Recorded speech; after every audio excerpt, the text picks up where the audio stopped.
Hello summoners, welcome to MainDeck Masters. Today I wanted to take some time to go over the current reveals that we have so far for set 4. It's December 31st while I'm recording this, so we have 2 sets of the red reveals and 1 single set of the purple reveals. And I'm going to start with red and go through this in alphabetical order because that's how I have them saved on my computer. Our first spirit is going to be Dino Carrier Apato. It's just simple 6 cost, 3 reduction, has Ascend, cost 4 or more, and it's a double symbol spirit. It's got a decent stat line, 7,000 for 3, 10,000 for 5, so it's a big boy, and it swings for 2 damage. I don't know exactly how relevant it's going to be, but if this thing can get in and actually deal damage to your opponent, then it's going to do quite a bit. 2 damage, even if they flip an Ice Shield, they still lose 1 life, and like I said, he's a big boy. He is a pterosaur as well, so maybe you could use him in conjunction with Giganorex to confront out their spirits on board and then swing this through to deal 2 damage.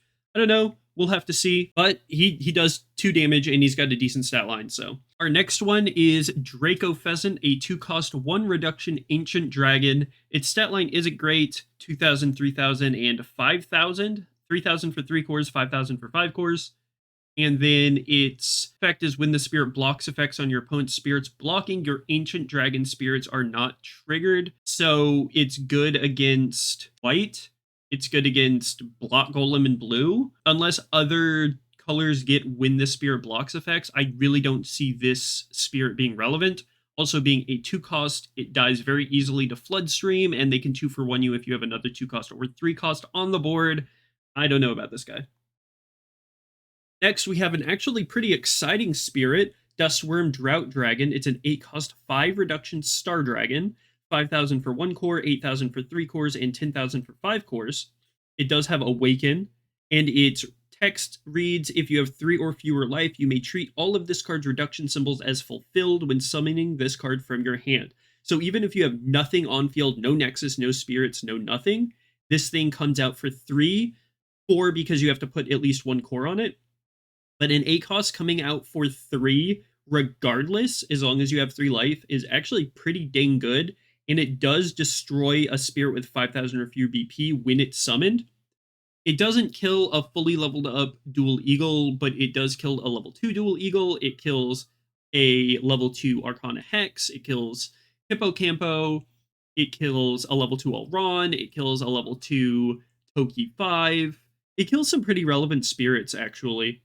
And if they do have something that they had to level down in order to play a magic, or, they extended a little too far, this thing can come in and punish the opponent. And it has a pretty dang good stat line. I really like this card. I wonder if it's going to be as good as I think it is, but it's a nice card. I really do enjoy it. Next one, we have Edgehog, a 4 cost 1 reduction Reptoid with 3,000 power for 1 core and 5,000 for 4 cores. This looks like a purple. This is reduction in stat line looks like a purple card, not a red card, unfortunately. But I love the art on this card. It's just a hedgehog with blades coming out of it. Sonic is very mad. He is super mad. Its when summoned ability is destroying a spirit with 3,000 or fewer BP. So it's a small destruction spirit. I don't see this thing seeing any play, honestly. I really like the art, and it has a semi-okay when summoned ability, but its stat line just is not good enough. It doesn't... 5,000 for 4 is just not good enough, and if you don't have 4 cores on it, it just dies to Burning Force, so yeah, I don't know about this one. Next, we have LDBL Lord, a 5 cost 3 reduction Dragonoid. At level 1, it has 4,000, 3 cores for 7, and 5 cores for 9k, which is a decent stat line for a 5 drop with 3 reduction, and it simply has Awaken. Sorry if you guys can hear some fireworks going off in the background. It's 6:30 p.m. on New Year's Eve, so while I record this, and I don't know if this is gonna be good enough. Like, in an Awaken deck, would you want to play this over something that has Awaken plus another ability? Like, this competes in the 5 drop slot. This competes with Apollo Dinos, which is just in every way better, and also has Awaken. So next up is Gate Crusher, 3 cost 2 reduction pterosaur, 4,000 for 1, 6,000 for 3, 7,000 for 5. It does have Confront at level 3, and it cannot block. honestly, why just play Dilophosa for 8k for 3? Like, giving this Confront I don't think is worth it, and Dilophosa is an 8k attacker for 3 cores. It's just infinitely better than this card. I don't see this card seeing any play. Then we have Gray Servant of Seagworm. This card is very interesting. The 6 cost 3 reduction Ancient Dragon. Very important, this is not a Star Dragon, it's an Ancient Dragon. It is 4,000 for 1, 6,000 for 3, and 10,000 for 5, so not a bad stat line. It can still get Volcanic Braked at level 2, but at level 3 it can't. So if it was 7,000 for 3, it would be a lot better, but I mean, the stat line's still not terrible. And when summoned, if you spend a Soul Core as part of its summoning cost, the next red spirit card with Ascend will have a cost total to your life total. And then at level 3, you can destroy an opponent's level 1 Nexus when it attacks. So it's Nexus destruction on a body, on a 10k body. And if you spend the Soul Core, your Seagworm, like if you're playing Seagworm Nova and you're at 3 life and you spend a Soul Core when you play this, your Seagworm Nova is free, and you can ascend your Seagworm Nova off of this, off of your Andromeda, off of your Meteor Emperor, what have you, for free, basically. And then your Soul Core is already in the trash, so if you do want to heal, you already have your Soul Core in the trash to just put it in the void and heal back up. I can see this being really, really good with Seagworm Ira. Seagworm Ira is probably going to have 3 reduction at least. I expect it to be an 8 cost, maybe even a 10 cost, because it is technically, you know, it's Ira plus Seagworm. And another little piece of information to this is Ira is a Void Lord and an Ancient Dragon, and Seagworm is a Star Dragon. So Ira may be an Ancient Dragon and a Star Dragon. So those two archetypes may be mixed in the Ira deck, which is actually really interesting to think about because we have some pretty cool Ancient Dragon abilities on other cards. So I'm really excited to see where this card ends up taking the Star Dragon, Ancient Dragon archetype once we get full reveals. Next is Precious Cub Taiga, 3 drop, 2 reduction, Emperor Beast, 3k for 1, 5k for 3, 7k for 5. Not a bad stat line for a 3 drop with 2 reduction. And then if you control a spirit with Ascend at level 2 or level 3, you draw a card when it attacks. So it's just draw on a pretty decent stat line 3 drop. I really like this card. I think it will see play. I mean, it's competing with Dino Man and Bearded Eagle. Base may be a little tight, but it does have the words draw a card on it, so that could push it over the edge in being playable, because drawing cards is probably the best ability in any card game. So I am excited to see if this card does see play, and plus its art is extremely adorable, very nice. Our next card is Thunder Dragon Lord Ray Blitz. It's a 5 drop, 3 reduction Dragonoid. 4k for 1, 6k for 3, 8k for 5. It does have Awaken, and at level 2 and level 3, draw a card when one of your spirits with Awaken is blocked. So it's more draw in an Awaken archetype, and it's better than the other Awaken spirit that we saw that has a bit better stats, but only has Awaken. I think this, if you're going for a Dragonoid or just simple Awaken package, I think this is a good card, because having your opponents block your Awakened spirits and drawing cards off of it is a good effect. Plus, you can find ways to give them Confront, like with Darkworm, can give everything Confront because it gives your Dragonoids and Star Dragons, I do believe, Confront. So you can make an Awakened Confront build to draw a bunch of cards off with this Thunder Dragon Lord Ray Blitz, and it only requires 3 cores on it to get that effect, which is pretty nice. So I really like this card, and the art's pretty dope. And I think that's it for the red cards. Let's go on to the purple. So the first card is probably one of the ones that I am most excited about. It's Dark Knight Percival, a 6 drop, 3 reduction Shadow Spirit, 3k for 1, 6k for 3, 7k for 4.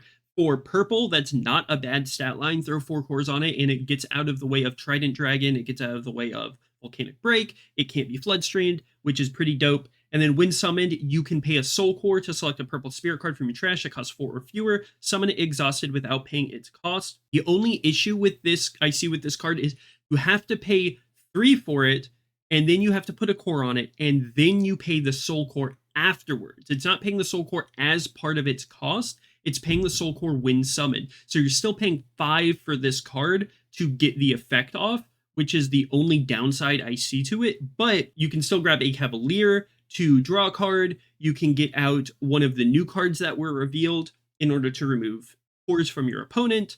You can get out a Beldegor to kill something. There's quite a few combos with this. You can even get out a Gravedigger skeleton, and then that Gravedigger skeleton can call a cost 2 or less. So it just combos off over and over, Percival into Gravedigger into another one, and if you have a Velium on board, you're blowing up multiple spirits off of this one proc, which is definitely important.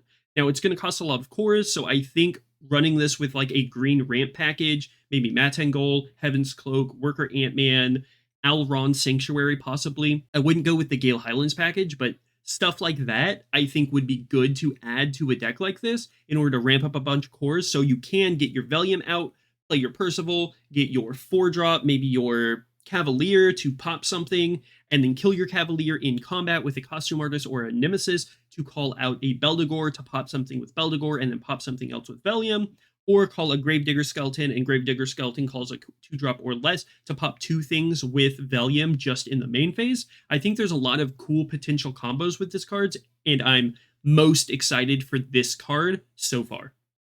Next card we have is Darkness Count, 4-drop, 2 reduction Nightling. It's a 2k for 1, 4k for 3, 5k for 4. Not a great stat line, but we're in purple.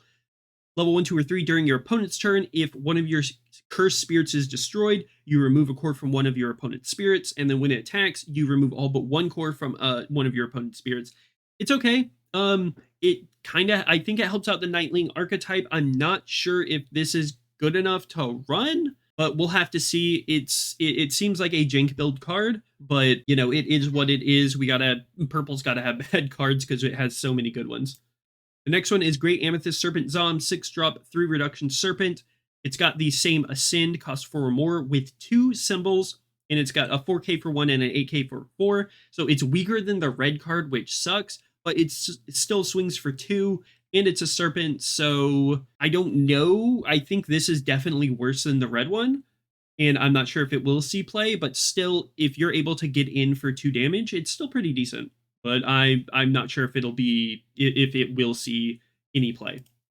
The next one is Hakuja the Wizard, 4 cost 2 reduction Serpent, 2k for 1, 4k for 3. It has Curse, and when it's destroyed, you select one of your opponent's spirits, place 1 core from it into their reserve. If you destroy a spirit with this effect, draw a card.